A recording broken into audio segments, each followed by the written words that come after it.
Pessoal, boa noite. Nós vamos começar agora o primeiro TV Quarto Poder Convida, tá? Eu vou explicar para vocês nesse primeiro momento como vai funcionar e o que é nossa intenção com esse quadro aqui da TV Quarto Poder. Aqui em Cornélio e região, a gente tem pessoas incríveis, com histórias incríveis, lutas incríveis, que estão à margem, sem espaço e sem voz, né? Então a gente quer trazer essas pessoas para cá. Às vezes você tem uma mãe, ou você mesma, um tio, um pai, uma prima, que tá aí, conseguiu, no meio desse desespero todo, fazer um bolo de pote muito gostoso para vender. Não é o quadro que a gente gostaria, né? A gente gostaria que ela tivesse numa outra situação. Isso não é empreender, isso é sobreviver. Mas a gente quer ouvir a história dela, né? A gente quer ouvir, por exemplo, a história do seu avô, que é pedreiro e construiu várias casas aqui em Cornélio Procópio e região. Olha o tanto de história que ele não deve ter para contar. Ele está construindo a história da cidade com as mãos dele. E ele não está em lugar nenhum, até agora. Agora ele pode estar aqui. E outro lado do TV Quarto Poder Convida vai ser, a gente quer ter políticos, né? Pessoas políticas aqui, para que vocês conheçam um outro lado delas.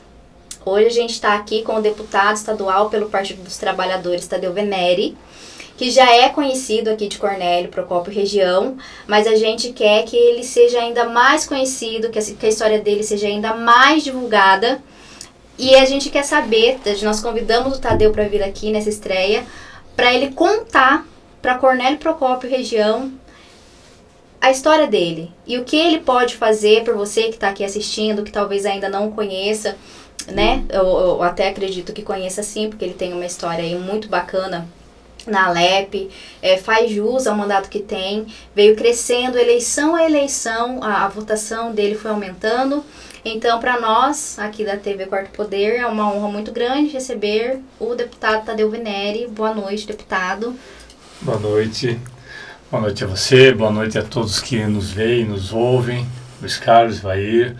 É uma grande satisfação poder estar aqui, principalmente poder participar da estreia desse programa, porque eu acho que, como nós conversamos antes, né, Mariana, todas as vezes que você abre espaço para que a população, principalmente a população invisibilizada, como você colocou aqui, aquela que constrói, mas que não consegue se utilizar das construções que faz, aquela que produz, mas não consegue se utilizar da produção que ela não faz, ou aqueles que muitas vezes nos vestem, nos alimentam, nos defendem e que nós não os vemos.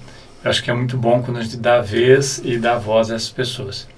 A nossa população, e aqui no Norte Pioneiro não é diferente, a nossa população brasileira, de forma geral, desconhece a sua história. E não desconhece por que quer. Ivair, que é advogado, aliás, como você também já falou que é advogado, não desconhece por que quer. Desconhece porque aqueles que sempre controlaram a nossa sociedade, desde que houve as primeiras invasões europeias no nosso território, pelo menos contadas pela história como sendo as primeiras, a partir de 1500, nós temos tido uma história contada sempre pelos vencedores. A história dos derrotados, e quando eu falo dos derrotados, não é em nenhum tom pejorativo, mas daqueles que não conseguiram, seja pela força dos argumentos, ou seja militarmente, porque nós tivemos vários grupos indígenas no nosso país foram derrotados militarmente. Essa história do acordo com o brinco, do acordo com a miçanga, de acordo com lá o espelhinho que os índios trocavam suas terras, isso é uma grande invenção feita por quem os destruiu. Assim como é uma grande invenção feita também esses marias que eram para explorar a terra. Não. Eu acho que então quando se abre uma possibilidade de nós conhecermos de fato a história de Cornélio Procópio e região, a história real dessa região, a história que tem lutas históricas, como nós temos aqui na região Norte Pioneiro, mas do Norte, como é o caso de Porecatu, que foi a primeira resistência rural feita na década de 50, e que muita gente não sabe, né? Muita gente não sabe que o Prestes vinha para cá e que o seu motorista era o João Saldanha, que vinham aqui justamente para essa região, num processo que não tinha, claro que o Partido Comunista tinha uma grande presença, mas que ela não tinha como ideologia central a questão do Partido Comunista. Ela tinha como ideologia central a posse da terra, porque eram possíveis que estavam sendo expulsos por os grandes latifundiários, que continuam sendo os grandes latifundiários da comunicação hoje. Por isso, tão importantes iniciativas como essa. Os grandes latifundiários da comunicação, os grandes latifundiários da indústria, os grandes latifundiários de fato da terra, porque são pessoas que, em grupos muito pequenos, mas extremamente organizados, acabam sendo os que dominam a sociedade como um todo. Então, eu fico muito feliz, muito contente de poder estar aqui. Agradeço muito a oportunidade e estou à sua disposição. Deputado, boa noite, Ivaí, boa noite, Mariana, boa noite, Carlos, que acompanha o deputado, boa noite, internautas. Na política de Minas Gerais, século passado, eles tratavam o deputado estadual como sendo de bitola estreita e deputado federal como sendo de bitola larga. Deputado Tadeu Venere foi eleito em 2002, eleito em 2006, 10, 14 e 18. 2022, a bitola estreita ou bitola larga, deputado? Bom, Luiz Carlos, primeiro, assim, eu acho que nós temos um papel dentro da sociedade, todos nós, né, que fazemos política remunerados pelo poder público, porque eu até comento às vezes, né, Mariana, quando eu vou, e o Carlos também que está aqui conosco, que é de Londrina, quando eu vou nas escolas, eu sempre falo para as pessoas, 100% de tudo que eu estou usando são vocês que pagam. Da comida, da roupa, do transporte, 100% eu sou pago pelos contribuintes. A Assembleia Legislativa não gera um centavo de recursos, assim como o Tribunal de Contas não gera, assim como o Ministério Público não gera, assim como o próprio Poder Judiciário não gera. Quem gera é a população, que remete isso ao Poder Executivo, que faz, através dos processos que nós conhecemos legais, a distribuição.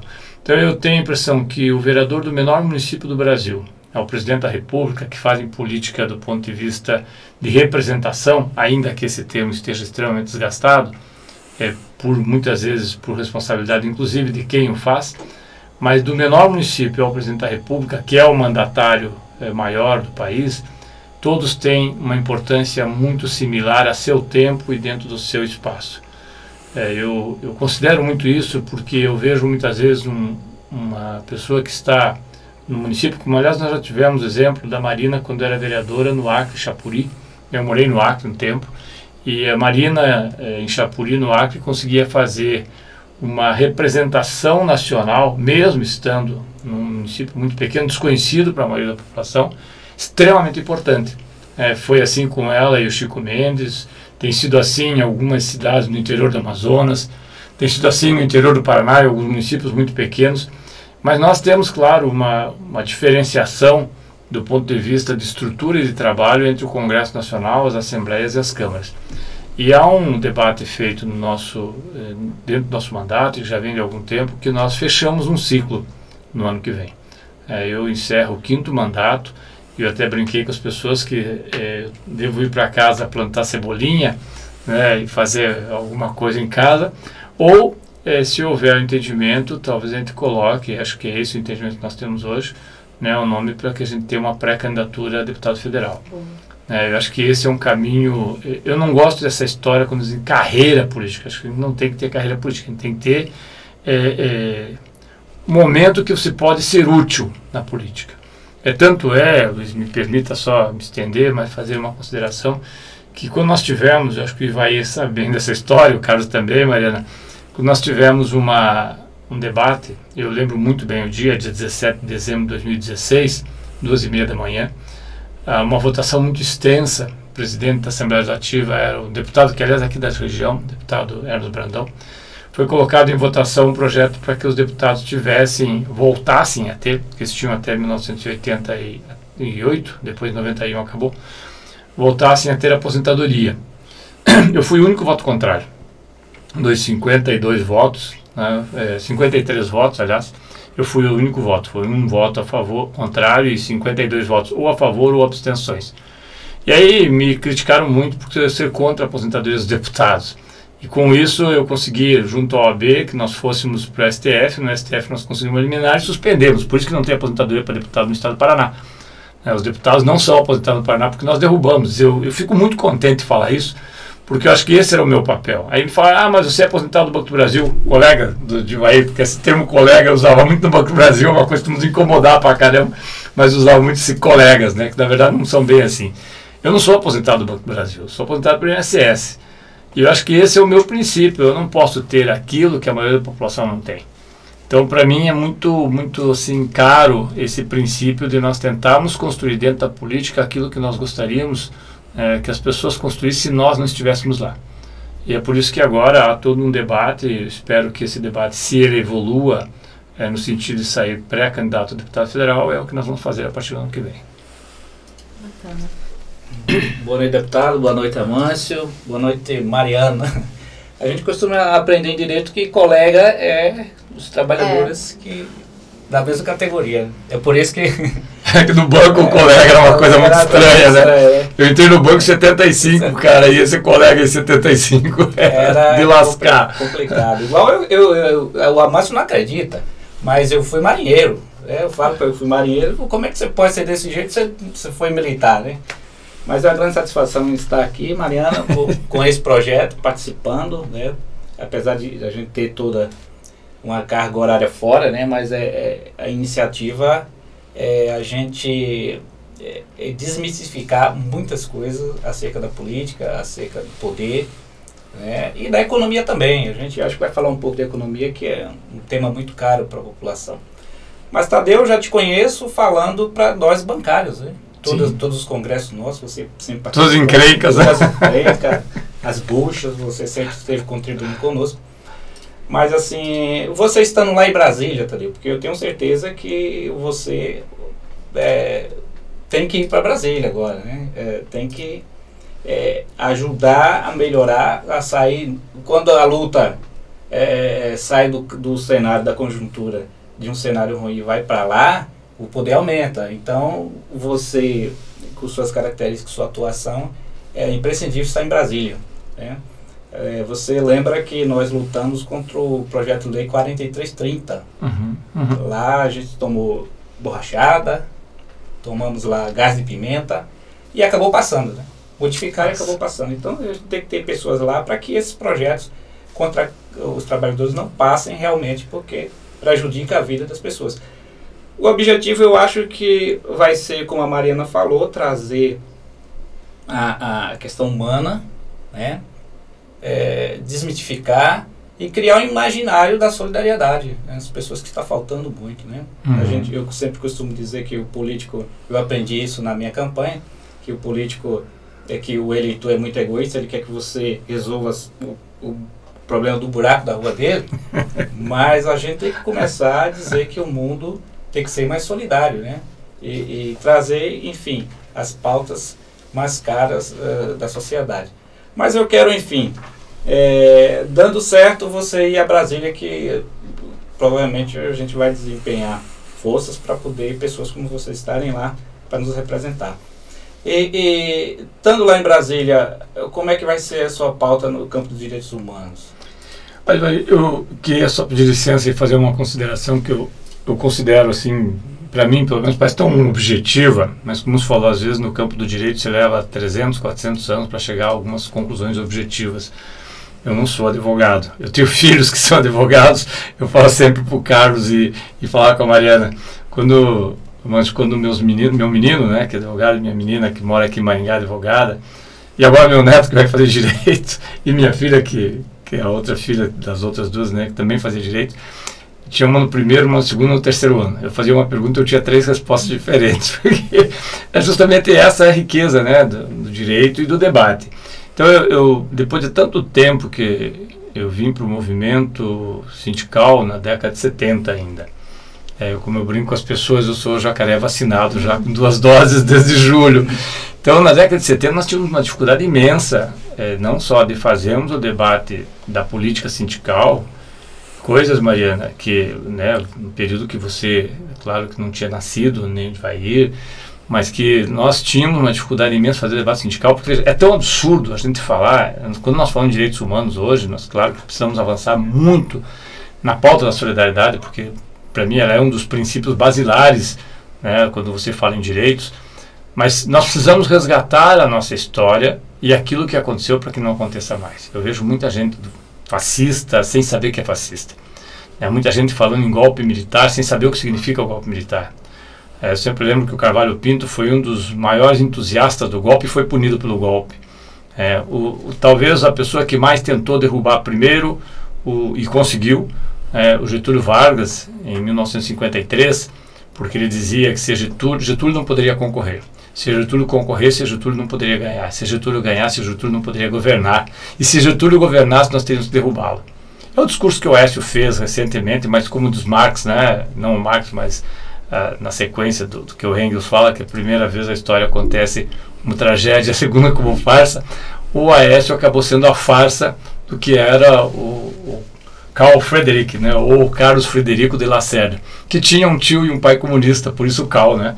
Por isso que o nome dele é Carlos Frederico, era o Carl e o Frederic. Eles juntaram o Friedrich e o Karl Marx e deram o nome para ele.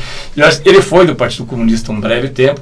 Isso gerou uma insatisfação tão grande que ele passou a ser o maior oponente e até hoje é uma das pessoas que frequentaram o Congresso Nacional com o melhor discurso, a melhor oratória. O discurso do Carlos Lacerda é uma coisa impressionante. A força do discurso dele, muito acima do que nós temos hoje. Mas ele fazia todo esse discurso e depois, na sequência, né, nós fomos desconstruindo o processo todo. Então, quando se fala em direitos humanos, acho que a gente tem que resgatar o que foi a ditadura militar. Nós fazíamos inscrição de chapas para os bancários. Eu participei da primeira oposição aos bancários depois da intervenção que foi feita na década de 70. Para registrarmos a chapa, nós levávamos os 27 nomes, que era o número que a CLT estabelecia. Nós levávamos 27 nomes para o general Massa. O general Massa era o general que era o responsável na época o secretário do Ministério do Trabalho no estado do Paraná. Nós levávamos a chapa para ele olhar e ver se ele concordava que aquelas pessoas podiam concorrer. E na primeira vez que nós levamos, eu lembro muito bem dele. Carlos, ele era pequenininho assim e bastante gordinho, devia ter 1,60 m e mais ou menos a mesma largura. E ele chegou e gritou para nós da porta, assim, eu e o pessoal que falou: não aceito comunista, stalinista, trotskista, manuísta, que não tinha. Aí eu até brinquei, acabou a chapa. E dos 27 ele riscou 12 nomes e mandou ele procurar outras pessoas. Isso é ditadura militar. Isso é qualquer ditadura. As pessoas não têm noção do que é essa tragédia que alguns pregam que deve voltar, essa estupidez. Porque quem prega isso ou não conhece, ou conhece e acha que vai se beneficiar. Então, a questão de direitos humanos, ela passa por esse resgate e passa por uma outra conclusão que eu falo que ela é tão óbvia, tão objetiva, mas que às vezes me parece que ela nos passa despercebida. As câmaras de vereadores, as assembleias legislativas e o Congresso Nacional não nos representam. Infelizmente, não nos representam. Não só no Brasil, mas principalmente no Brasil. A forma como nós elegemos os nossos representantes impede que um Ivair, por exemplo, tenha a mesma oportunidade que o filho do latifundiário aqui de Cornélio quando concorre. Impede que a Mariana, por melhor que seja a sua proposta, independente do partido no qual ela esteja afiliada, mas dada a sua origem, né, de vida, o seu trabalho, a sua disponibilidade, que as Marianas tenham as mesmas oportunidades que a filha do ministro, né, ou que a filha do governador, ou a filha ou o filho do vice-governador, ou do deputado, ou do senador, que concorram. Então, esse processo quase que de uma oligarquia política faz com que nós não sejamos representados nesses espaços. Nós temos um falso debate que nós somos de jovens e de mulheres na política. Quando eu digo falso, é porque nós precisamos de fato de jovens e mulheres na política. Mas mais do que jovens e mulheres na política, né, e raça, porque nós temos um corte de raça também, nós somos de pessoas comprometidas com a transformação social. Nós temos jovens na Assembleia Legislativa, com 20 anos, mas que têm a memória dos seus avós e defendem as mesmas pautas dos seus bisavós. Então, esse é um ponto importante, porque sempre tem essa questão do 30% para a mulher, a cota das mulheres, o jovem tem que participar, mas quem está ali cabeceando porque quer se eleger, né, porque tem o mando político, não quer alguém que queira estar, não quer alguém preparado, A gente vê isso muito com relação mesmo até desvios de verbas partidárias que vêm para as candidatas mulheres, pessoal, e é desviado. A gente Sim. vê aí, no âmbito nacional é o que tem mais destaque, mas quando a gente joga nas esferas municipais e estaduais, acontece também. Então, por isso que é importante a gente conversar, a gente informar e despertar nas pessoas essa necessidade de participar, né? Mas prover meios para que elas consigam que haja um mínimo, Mariana, ter condição de disputa. Um mínimo de igualdade, porque só concluindo, né, quando eu falo que elas não nos representam, esses espaços não nos representam, porque quem está representado de fato, e não é diferente em nenhuma Câmara de Vereadores, não é diferente em nenhuma Assembleia Legislativa e não é diferente no Congresso Nacional. Quem está representado de fato no Congresso Nacional, nas Câmaras de Vereadores e nas Assembleias? Os grupos minoritários. Eu falo que as minorias estão representadas no Congresso, estão, mas quais minorias? A minoria financeira, os banqueiros estão representados no Congresso Nacional. A minoria industrial, porque a FIEP está representada no Congresso Nacional. A minoria agrária, se nós pegarmos a bancada do boi, né, nós vamos ver que é a minoria agrária. Nós não temos no Brasil 60%, 40% ou 30% de latifundiários. Mas nós temos 30% de deputados que são ligados ao latifúndio. Nós não temos no Brasil 40% da população ligada ao sistema financeiro. Donos de bancos, donos de agências de fomento, não temos. Mas temos 40% de deputados comprometidos com o sistema financeiro, por isso que nós não conseguimos mudar o sistema financeiro. Essa é a lógica que talvez a gente tenha que começar a discutir. Né? E aí nós só vamos fazer a transformação de fato, de fora para dentro. E eu respondo ao Ivair quando fala a nossa pauta, né, que eu acho que é uma pauta de todos nós, defensores de direitos humanos, ela tem que ser a pauta da inclusão. A pauta de trazer para dentro dos espaços do parlamento todos os problemas que são negados pelo parlamento. Direitos humanos hoje é visto, e não foi diferente em tempos anteriores, mas hoje, por toda essa possibilidade de debate que nós temos, é visto primeiro como algo a ser excluído porque defende bandido. É o primeiro debate e não deve ser diferente aqui. Quando se fala em direitos humanos, aquele radialista que gosta de ser sensacionalista, de bater como tinha o Cadeia, lembra que ele batia um pedaço de pau em cima da mesa e falava aqui está os direitos humanos, ou agora, como vi recentemente, uma barbearia aqui no Mato Grosso distribuindo taco de beisebol com prego chamado direitos humanos. As pessoas, na sua imbecilidade, elas não percebem que elas estão trabalhando, na verdade, contra elas mesmas. Porque aquilo que em um determinado momento ali atinge, vai, por extensão, também atingir essas pessoas ou pessoas próximas a ela. Então, direitos humanos, eu sempre falo que foi feito por pessoas que não têm direitos. E o nosso objetivo é fazer com que essas pessoas possam exercer seus direitos. Nós já avançamos muito, sem dúvida nenhuma avançamos muito. Mas avançamos porque as pessoas se organizaram.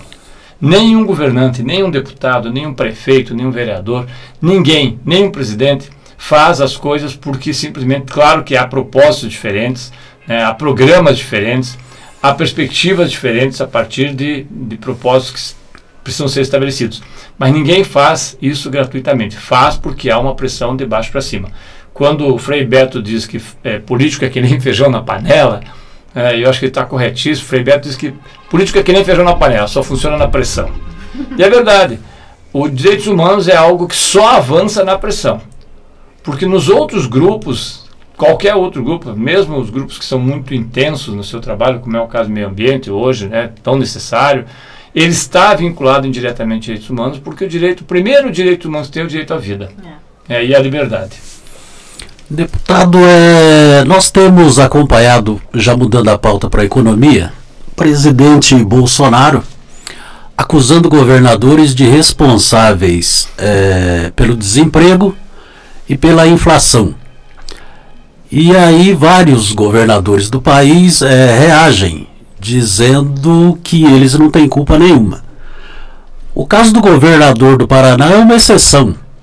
O Bolsonaro acusa ele de responsável pelo preço da gasolina e pela inflação e pelo desemprego, e ele não reage. Ele não reage porque concorda, deputado?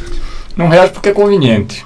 O governador Ratinho, em que pese eu ter um grande respeito pela sua pessoa, porque eu conheço desde o tempo que ele foi deputado estadual do seu primeiro mandato em 2003, presidente da CPI da Copel, e eu fui subrelator da CPI da Copel, mas o governador Ratinho tem uma característica de não se envolver em nenhuma polêmica. Ele, muitas vezes, as polêmicas são feitas por outras pessoas, mas ele se envolve pouquíssimo em polêmica. Mas é muito conveniente para um governador, que tem inclusive um pai bastante popular, o pai do governador Ratinho é o carro-chefe, eu diria, do governo, mas que mais do que isso tem um grande acordo com o G7. Quem de fato governa o Paraná é o G7. Não é o governador, não são os deputados. Porque se nós olharmos, e quando eu falo G7, é preciso que a gente explicite isso. O G7 é o grupo das 7 grandes federações empresariais do Paraná. A Federação das Indústrias, do Comércio, da Agricultura, da Associação Comercial, Transporte, a própria Organização das Cooperativas do Estado do Paraná. Ou seja, são os 7 grupos que têm o controle do PIB paranaense. Esses 7 grupos, organizados no G7, entregaram ao governador eleito, quando eleito em 2018, um programa de governo feito pela Fundação Dom Cabral, pago pelo G7, e que está sendo executado a partir daquilo. É uma contradição, porque esse programa não foi discutido com a população. Esse programa foi discutido com o governador Ratinho, seu staff. Aliás, é bom lembrar que o seu vice-governador é justamente ligado à Associação Comercial, e que está sendo executado. Está sendo executado a ponto de nós termos, já no primeiro ano de governo, um projeto de lei que foi enviado ainda quando era governadora Cida Borghetti, mas ela fez questão de explicitar que aquele projeto de lei estava sendo enviado a pedido do governador eleito, então, Carlos Massa Ratinho Júnior, que aumentava de 111 milhões para 11 bilhões a renúncia fiscal do Estado do Paraná. Então, em 2019, 20 e 21, nós já abrimos mão de 33 bilhões de reais em impostos. E para o ano que vem, que é o último ano do governo Ratinho, desse governo que encerra ano que vem, a previsão é que nós tenhamos uma renúncia fiscal, para aqueles que nos assistem, nos ouvem, a renúncia fiscal é você reduzir os impostos, é você abrir mão, por exemplo, na questão de alimentação, são 8 bilhões e meio de impostos que estão sendo não recolhidos pelos setores da alimentação, seja o setor avícola, seja o setor frigorífico, seja o setor de transporte com combustível, 1 bilhão e meio para combustível, 1 bilhão e meio para a indústria automobilística. Estes 17 bilhões significam retirar da educação, só da educação, 4 bilhões de reais. Dos municípios, 4 bilhões e 200, e da saúde em torno de 3 bilhões. Então, o que é o governo? O governo, na verdade, é aquilo que eu falei, é o governo da minoria fazendo o papel de governo da maioria, mas o governador Ratinho ele fica quieto porque ele é muito conveniente para ele. Ele foi um dos poucos governadores que não quis assinar a carta que eles fizeram em favor, em defesa da democracia. Só 3 não assinaram. E é um projeto por conta disso. Deixa que o Bolsonaro, todo o seu estilo absolutamente tosco, e que nós não precisamos repetir, acho que todos conhecem, cada um tem a sua opinião, obviamente que nós temos a nossa, mas o governo Bolsonaro faz todo o seu... um governo bufão, um governo que gosta de fazer todas aquelas bizarrices, aquele processo de achar que é engraçado quando come leite condensado em cima de um pão na mesa, sem nenhuma... Quer dizer, é o governo não é nem da Idade Média, porque na Idade Média ainda nós tínhamos algum avanço, mas é o governo do... Obrigado, Carlos. Do atraso. E o governador Ratinho se sente contemplado com isso porque em algum ponto ele faz o contraponto. Só que o governador Ratinho também tem os seus problemas. Tem os problemas com as escolas militarizadas, que não deram certo. A prova que não deram certo é que nessa última quarta-feira agora o governo mandou um projeto, porque nós temos de 199 só 55 escolas com militares. Manda um projeto dizendo que não é mais preciso que haja militar nas escolas militarizadas.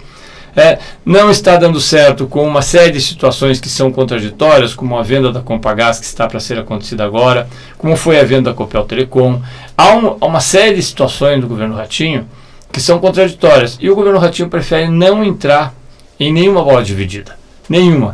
E aí me parece contraditório que não haja uma explicitação que o ICMS que é cobrado hoje da energia elétrica, o ICMS que é cobrado do combustível, o ICMS que é cobrado de outros produtos, é o mesmo ICMS do governo Richa, para não irmos até o governo Requião. Mas também no governo Requião era muito próximo, era 27, 28, o ICMS do combustível foi para 29 ou 30. Não é o problema do ICMS, o problema é que nós temos um descontrole da economia, uma instabilidade provocada pelo próprio presidente Bolsonaro e pelos grupos que atuam junto ao governo Bolsonaro, principalmente o agronegócio, que ganha bilhões de dólares com o valor alto que está o dólar hoje, artificialmente. O próprio ministro Guedes disse que o dólar deveria estar em 3,80, 3,60, está a 5,50, mas ganham muitos bilhões com isso. Então, esse processo que o governo Bolsonaro faz o tempo todo de confronto, porque o seu governo não pode dar certo. O governo Bolsonaro é um governo impossível de dar certo. Por que ele é impossível de dar certo? Porque ele precisa do confronto permanente. Para poder alimentar suas bases, para poder alimentar a discórdia, para poder alimentar o confronto o tempo todo, tanto que agora na ONU foi um desastre as intervenções feitas, de mentiras, né? Dizer que passou $800 para cada família que estava numa situação de dificuldade, ou ele não sabe o que é dólar, e sabe, ou ele preferiu mentir e mentiu. Dizer que o Brasil estava à beira do socialismo no governo de Temer, ou que nós somos o país que mais protege a Amazônia, mas o governo Ratinho é uma linha auxiliar do governo Bolsonaro. É isso que precisa, cara. O governo Ratinho é uma linha auxiliar. Aqui nós estamos há 5 anos sem reajuste salarial, coisa que o governo Ratinho falou que não faria. Nós estamos sem contratar policiais há 5 anos. Nós estamos sem concurso público há mais de 6 anos. As universidades estão entrando em colapso. As rodovias que vão ser pedagiadas não o serão como haviam sido feitos os debates anteriores. Então me parece que o governo Ratinho se protege artificialmente dos debates polêmicos. Mas volto a dizer, é uma linha auxiliar do governo Bolsonaro. Talvez, se o Bolsonaro cair muito, além do que já caiu, hoje tem 25%, o governo Ratinho também, entre parênteses, mude de opinião. Porque para quem tem essa linha de trabalho é muito fácil mudar de opinião. É muito tranquilo, muda de opinião e no dia seguinte eu não me admiraria nada se o PSD, por exemplo, onde está o presidente hoje da Câmara Federal, aliás do Senado, amanhã estivesse dizendo, olha, nós vamos apoiar o Lula para presidente. O governador Ratinho ia apoiar também. Kassab tem defendido isso, não tenho dúvida que o governo... Porque é um governo tipo biruta de aeroporto, que nem existe mais, mas que tinha, que vai para o lado do vento. A maioria das pessoas faz isso. É muito conveniente para o lado do vento. Eu não estou criticando a pessoa, até porque ele é uma pessoa muito agradável. O Ratinho é uma pessoa muito agradável, muito educado. Não, como eu falei, não entra em polêmica, mas o seu governo é um governo mais do mesmo. É uma continuidade do Richa com mesclas daquilo que o Lerner fez. Se a gente olhar isso com um distanciamento, sem paixões, nós vamos ver que o governo Ratinho, infelizmente, como eu falei, é uma linha auxiliar e uma continuidade do que já foram os governos anteriores, sem grandes diferenças. Eu acho bom ressaltar que para todos nós aqui, eu acho que a postura que nós tivemos, que é de vida, defesa da democracia, defesa das minorias, defesa dos trabalhadores, isso não depende do seu mandato.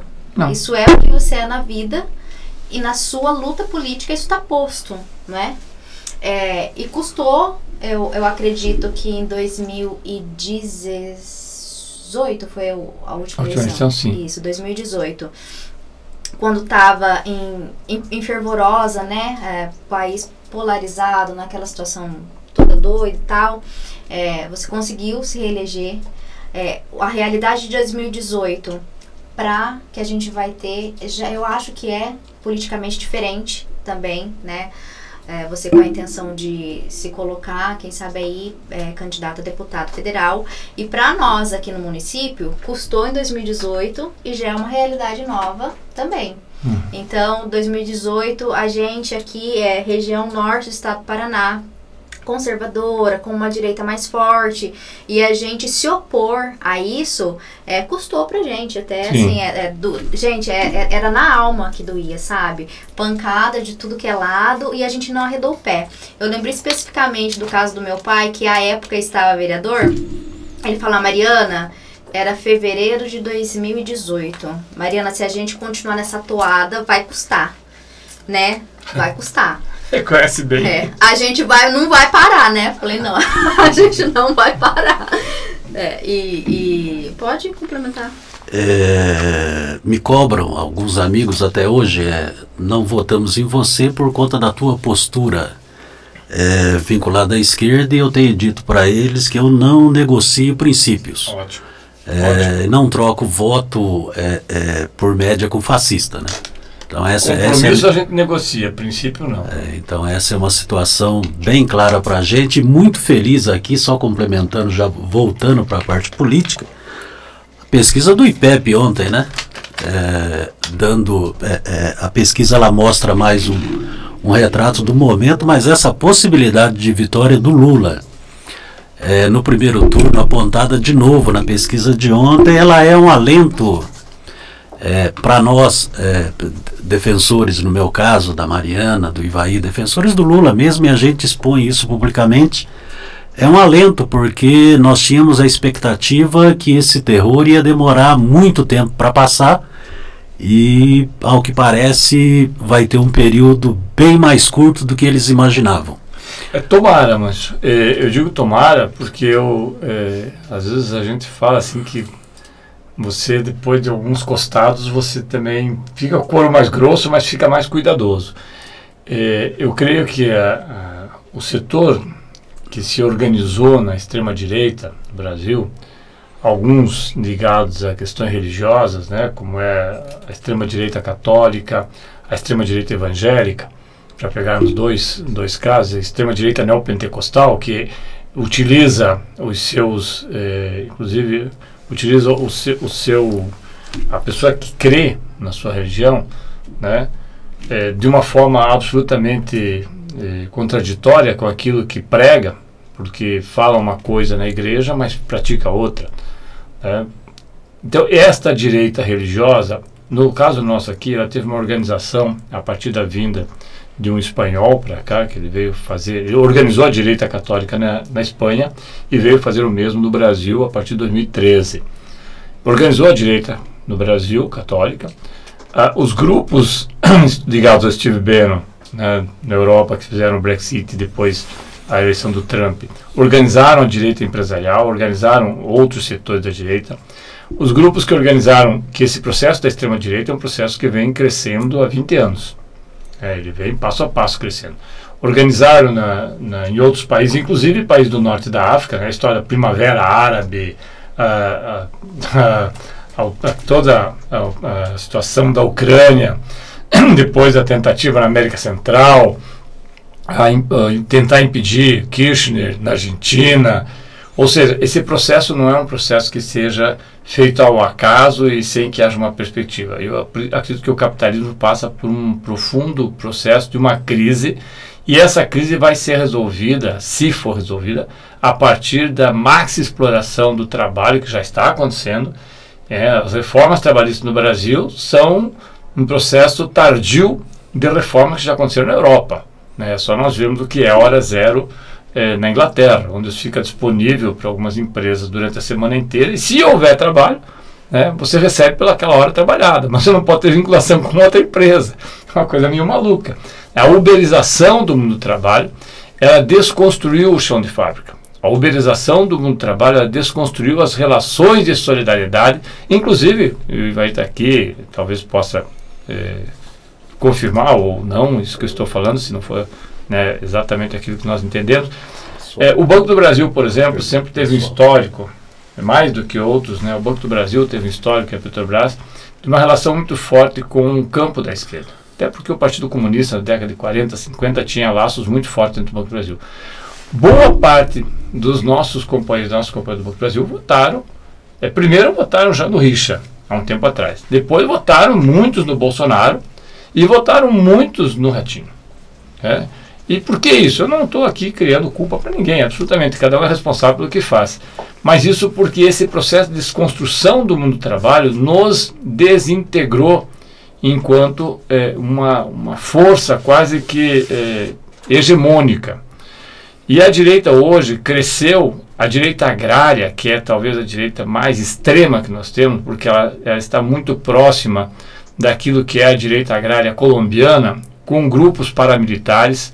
Nós não podemos nos esquecer que os grupos paramilitares estão se organizando todos os dias. Isso que nós vimos dias atrás aqui da história da caça ao javali, que começou em Santa Catarina, Rio Grande do Sul, Paraná, e que hoje é no Brasil inteiro autorizada a caça ao javali, até porque o javali é realmente um animal que ele não é natural, ele tem aqui do Brasil, ele tem todos os problemas que nós conhecemos, mas estão fazendo da caça ao javali uma organização para criar os clubes de atiradores, de colecionadores de atiradores, caçadores de atiradores e colecionadores, e que podem ter cada um, no mínimo ou no máximo 30 armas, sendo 20 armas longas e 10 armas curtas, com mais de 400 munições, 240 munições por dia para serem utilizadas. Isso significa, só como exemplo, o Rio Grande do Norte, no último ano, teve 19 javalis mortos, abatidos. E tem mais de 6 mil caçadores de javalis, que têm armas, fuzis em casa. Estes grupos é que são, de fato, os que mantêm permanentemente o confronto e o conflito e o tensionamento para que haja um golpe de Estado. Não dá para que nós não percebamos que eles continuam se organizando e que não tem regras dentro da democracia. Eu acho que esse é o processo que nós vamos enfrentar. É claro que ver o ex-presidente Lula, numa perspectiva de ter uma eleição no primeiro turno, é uma coisa que nos traz um alento muito grande. Mas eu sempre acredito a extrema-direita e a direita, não só nacional, mas mundial, porque o Brasil não é um país pequeno, o Brasil é um grande país. O Brasil é um território com 220 milhões de pessoas. O Brasil é um território que, apesar de toda a destruição que está sendo feita, ainda é a maior, se não a maior, uma das maiores áreas de preservação ambiental. Ainda temos, e espero que continuemos tendo, a água, que é um dos principais, e nós estamos vendo agora, é um dos principais, talvez, elos de disputa nas próximas décadas. Não será uma eleição fácil. Não será uma eleição fácil. A vontade da população, ela muitas vezes é manipulada. E acho que o papel que vocês fazem aqui, eu quero mais uma vez agradecer a oportunidade, é justamente de nós quebrarmos esse elo. Imaginemos que nós tivéssemos em cada cidade uma TV e rádio que fizesse um debate como esse que estão fazendo no Quarto Poder. Imaginemos que em cada quarteirão aqui nós tivéssemos pessoas que pudessem estar organizando e fazendo esse debate. Nós conseguimos romper com esse processo que eu falei anteriormente, porque nós somos a maioria. Só que nós estamos sempre na dependência da minoria organizada. Então fazer esse papel que vocês fazem aqui é justamente tentar organizar a maioria. A partir do momento que a maioria estiver organizada, nós vamos ter uma relação civilizada. Ganhar ou perder eleições, Márcio, você sabe, é um processo, disputa. Agora, ganhar eleições e não levar, esse que é um processo que não pode ser aceito. E isso tem que ser dito ao senhor Jair Bolsonaro.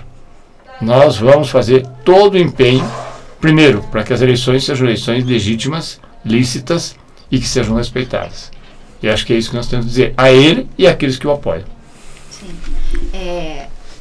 Para você que nos acompanhou, obrigada e atenção para uma situação específica.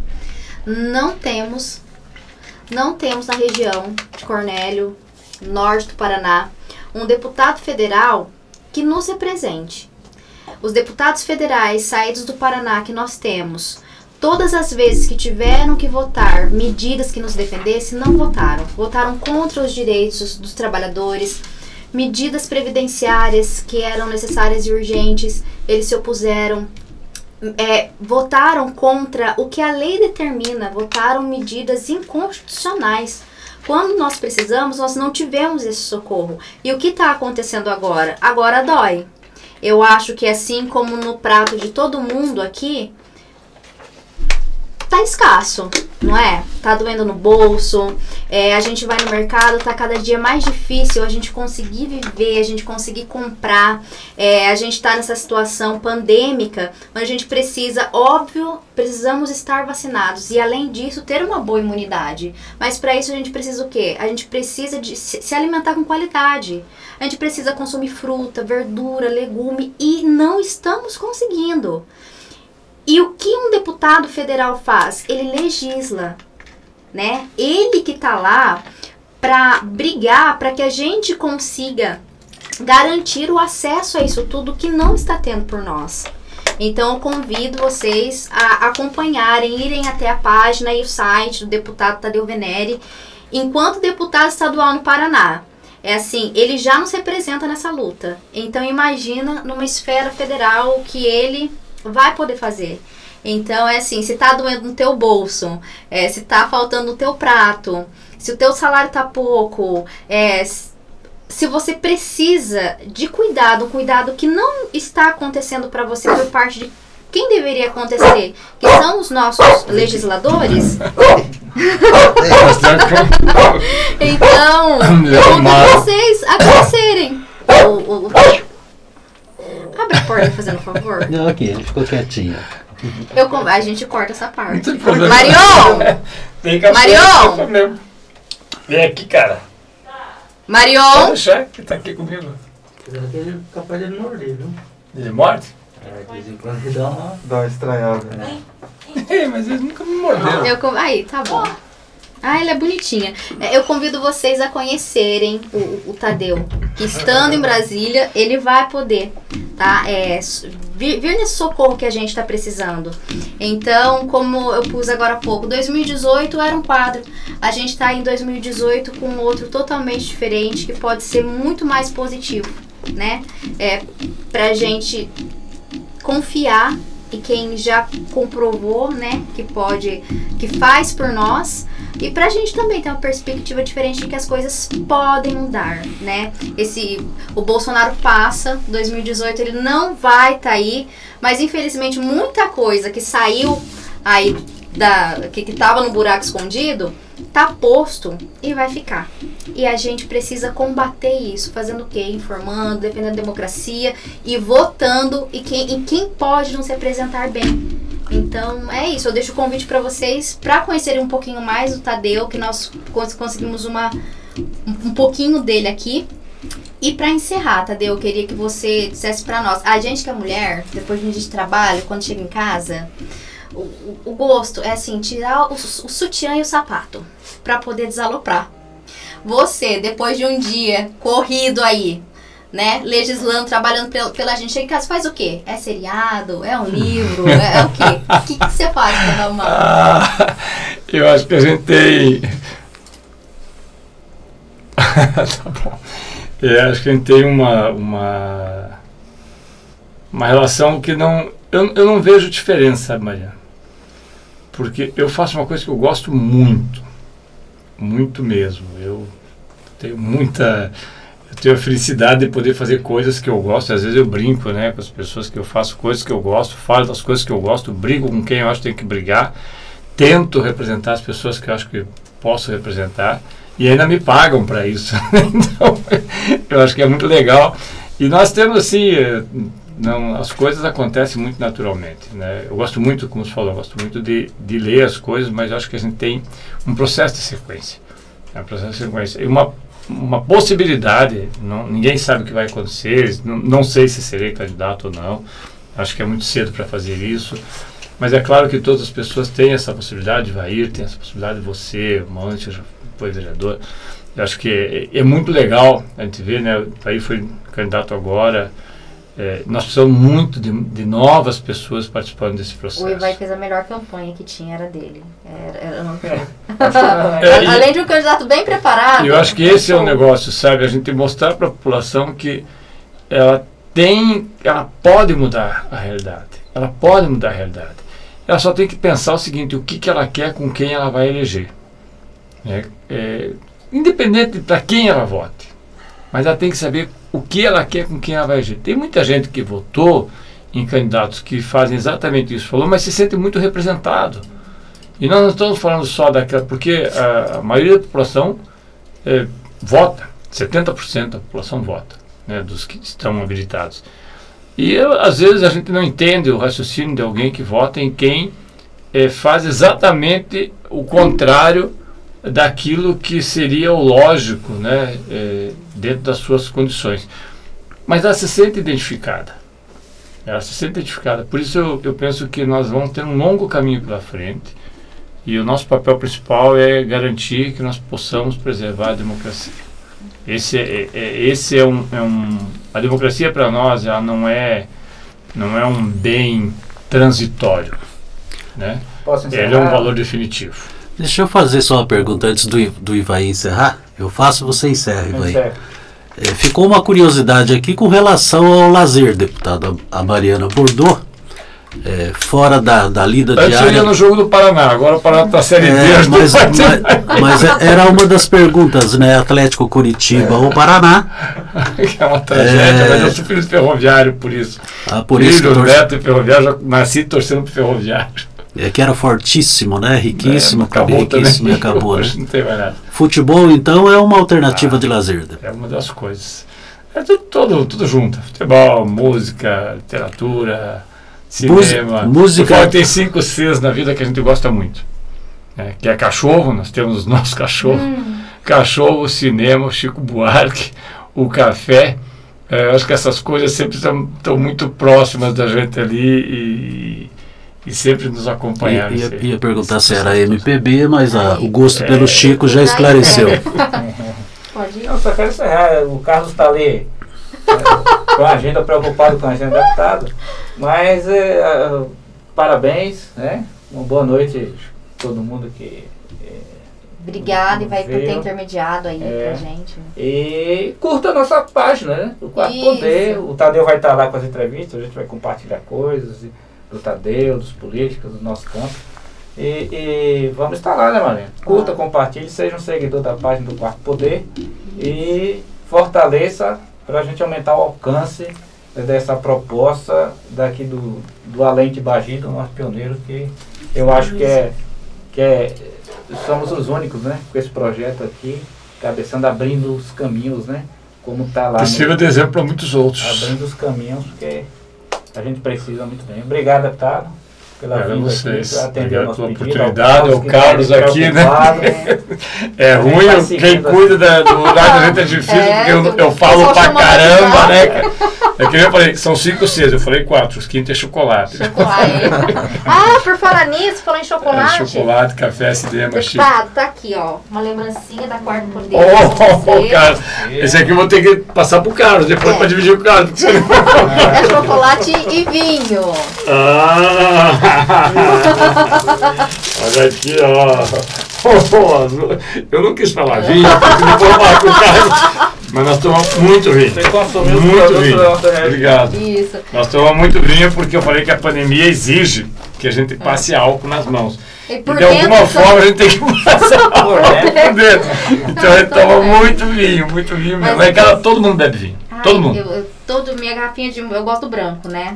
Lá em casa nós somos do vinho. A Vinho. cor pra nós é um vinho diferente, desde que seja Eu gosto é da Então, espero cachaça. que você goste. Muito obrigado por ter nos agraciado aí com a sua presença. Obrigado a vocês. Tá, a gente te aguarda aqui mais vezes. Estamos à disposição. TV Quarto Poder tá aqui pra te receber e publicizar os seus atos aí, sua jornada, sua caminhada. Muito obrigada, você que nos acompanhou até agora, gente. Curta a página, se inscreva no nosso canal no YouTube, tá bom? Nossa página no Instagram. Quero participar do TV Quarto Poder Convida. Manda uma mensagem pra gente, tá bom? E Pra ao gente bater papo. nosso companheiro que fez todo o processo, né? Não só o processo, quem deu a ideia. de montar essa Ele não foi aparece o ali, mas Fernando sempre Luiz. fala. Às vezes eu vejo aquele pessoal fazendo aqueles negócio fantástico, aparece. Mas e quem está por trás da câmera, né? É tão fantástico quanto ele, porque tem que acompanhar. Quem faz funcionar. É a parte mais trabalhosa. E que vai comandar, junto com amigos jovens, um programa de esportes aqui, dando um enfoque diferente. É uma linguagem diferente aí para um assunto que as pessoas acompanham e gostam, né? Trazendo o Atlético de Alagoinhas campeão baiano. E o nosso Santos, né? Ó, deixar só aqui uma cartilha que a gente fez, são 2 que nós temos feito agora, uma sobre assédio moral e outra sobre direitos humanos, né, deixar com vocês, porque eu acredito que nós precisamos conhecer. Obrigado, Carlos. Você veja como o Carlos é uma pessoa que não apareceu aqui, que faz todo o processo. Mas é uma coisa assim que nós precisamos aprender a defender os nossos direitos. Sim. Eu quero desejar boa noite para vocês, mais uma vez agradecer e lembrar que há um ditado africano que eu acho que ele é muito pertinente para nós todos. E ele fala que enquanto os leões não souberem escrever sua história, ela sempre será contada pelos caçadores.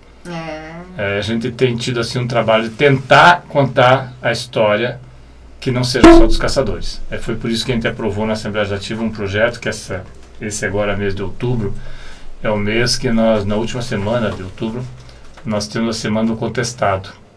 E nós estamos, esse vai ser o primeiro ano, já começamos a fazer um vídeo sobre o contestado, a Guerra do Contestado. A Guerra do Contestado é a Guerra do Sul do Brasil, não é a Guerra da Farroupilha. A Guerra do Sul do Brasil, a Guerra dos Pobres, é a Guerra do Contestado. Nós tivemos mais de 15 mil mortos, caboclos mortos, na disputa entre Paraná e Santa Catarina. 1.200 soldados mortos, que nós não sabemos o nome de nenhum deles, só sabemos do coronel João Gualberto, que foi morto na primeira batalha de Irati, em 1914, mas nós não conhecemos a derrota dos pobres. Nós precisamos contar a história dos pobres. Sim. Se nós não contarmos, ninguém vai contar. Conta. Obrigado, mais uma vez, desculpe eu me espichar muito da conversa aqui, mas o Carlos vai ter uma palha que a gente não sai daqui. O deputado é de União da Vitória, na divisa do Paraná com Santa Catarina. Eu sou do Porto, né? Sou do União da Vitória, moro em Curitiba há bastante tempo, mas sou do União da Vitória. E graças a Deus, eu acho que ele nunca esqueceu de onde a gente é. Todos os dias a gente tem que lembrar o que a gente é e de onde a gente veio. Assim a gente sabe para onde a gente vai. Mas, pessoal, obrigada, deputado Ivaí, pai, sim, Carlos. Um abraço, um beijo, boa noite. Se inscrevam aí, curtam bastante, tá, queridos? Um beijo. Obrigado, tchau.